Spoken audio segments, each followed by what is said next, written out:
From January 8th to February 1st of 1977, a blizzard struck western, central, and northern New York and southern Ontario. Wind speeds ranged from 46 to 69 miles per hour, and the high winds blew snowdrifts off of frozen Lake Erie and onto the houses, cars, and roads of New York and southern Ontario. Downtown Buffalo is like a ghost town. In Lewiston, New York, 7-year-old Heidi Foreman wrote about playing in the snowdrift with her dog, Cookie. I have school today. I played with my dog in the caves. I jumped on the cave, but the cave did not cave in. I love my dog. We play card games. We go outside. Cookie is my dog's name. Cookie likes to play on and in our snowdrift. In comparison, only 8 miles away in a neighborhood called Love Canal, people couldn't share the same feelings of joy for the blizzard of 1977. A prior resident of Love Canal said, quote, "But the blizzard of 77 was the worst thing could have happened to us." In the 1890s, William T. Love, a railroad entrepreneur, came up with an idea called Model City that would merge industrial power with utopian design. His plan was to circumvent Niagara Falls through a canal from the Upper Niagara River to Lower Niagara River. He was so successful in his investment plan that he began to dig out portions of his canal while promising to pay people back in the future, until eventually he couldn't pay all his debts, and so the canal was never finished and Model City was never built. Then, 50 years later, in the 1940s, the war effort was in full swing and Hooker Chemical, a chemical corporation involved in the Manhattan Project, was producing more chemicals than ever before. Along with all of this chemical production came toxic waste, and Hooker Chemical was in need of a site to dump its residues and wastes. 4 miles from the Hooker Chemical production site was William Love's unfinished canal. After Hooker Chemical and Plastics Corporation took over the 15-acre canal site, the canal was further excavated and drums of waste were stacked in the ditches and covered with 4 feet of clay. Another 10 years rolled by, and in the 1950s, Love Canal was viewed as a great developmental opportunity. So, in the spring of 1953, Hooker Chemical sold the land to the Board of Education in Niagara Falls for $1. The board knew that chemicals were lying underneath the site, but chose not to pry. In the words of Newman, "They don't want to know, they don't need to know."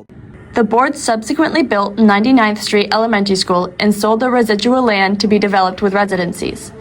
Then, 24 years later, the blizzard of 77 struck western New York from January 8th to February 1st.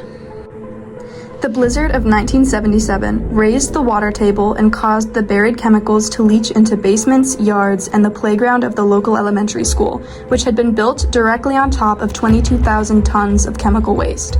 Brown, a reporter for the Niagara Gazette, said, "There had been a very hard winter, and when the snow melted, it was an incredible scene.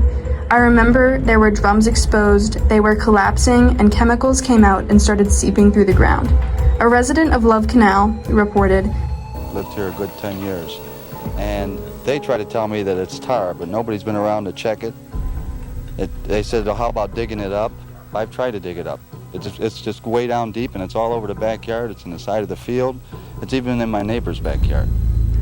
Public awareness unfolded as investigative newspapers and local resident door-to-door health surveys revealed alarming information about a series of inexplicable illnesses: epilepsy, migraines, asthma, and nephrosis, and abnormally high rates of birth defects and miscarriages in the Love Canal neighborhood. The residents were outraged. Now somebody's going to say to me, "What do you want, Mr. Tracy?" After 35 years in this Love Canal, I'll tell you what I want. Just give me my 28.5 that you appraised my house for. All I want is my 28.5 and give it to me tonight, and I'll go down that road, and I'll never look back at the Love Canal again.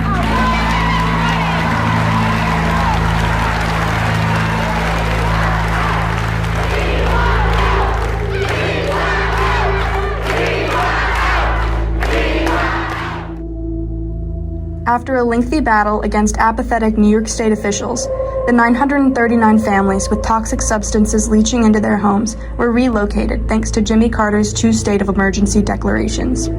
In the aftermath of the crisis, 4 suits were filed against Hooker Chemical by the Department of Justice on behalf of the Environmental Protection Agency, one of which was based on Love Canal.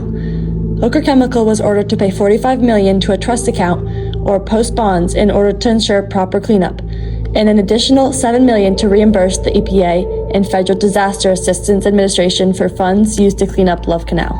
Although Love Canal acts as an infamous environmental disaster, many more toxic waste sites speckled around the U.S. silently pollute, poison, and contaminate the earth and uninformed persons. But when did the U.S. get so dirty? In 1939, scientists worldwide learned that German physicists had discovered the secrets of splitting a uranium atom. Vital scientists who were then living in the United States, Albert Einstein, who had fled Nazi persecution, and Enrico Fermi, who had escaped fascist Italy, agreed that the president must be informed of the dangers of atomic technology in the hands of the Axis powers. Einstein sent a letter to President Roosevelt urging for the development of atomic research, but Roosevelt, seeing neither urgency nor utility in such a project, agreed to proceed only slowly. This effort to design and build an atomic bomb would receive its code name, the Manhattan Project, in late 1941. Secrecy was integral to the Manhattan Project. Neither the Germans nor Japanese could learn of it. This meant that only a small, privileged group of inner scientists and officials were informed of the atomic bomb's development. In December of 1941, Pearl Harbor was bombed by the Japanese, killing 2,403 people and destroying multiple American battleships, aircraft, and submarines. In response, the U.S. declared war on Japan, and a few days later, Germany and Italy declared war on America, making the nation fully engaged in the Second World War. By the summer of 1945, the first bomb was ready to be tested.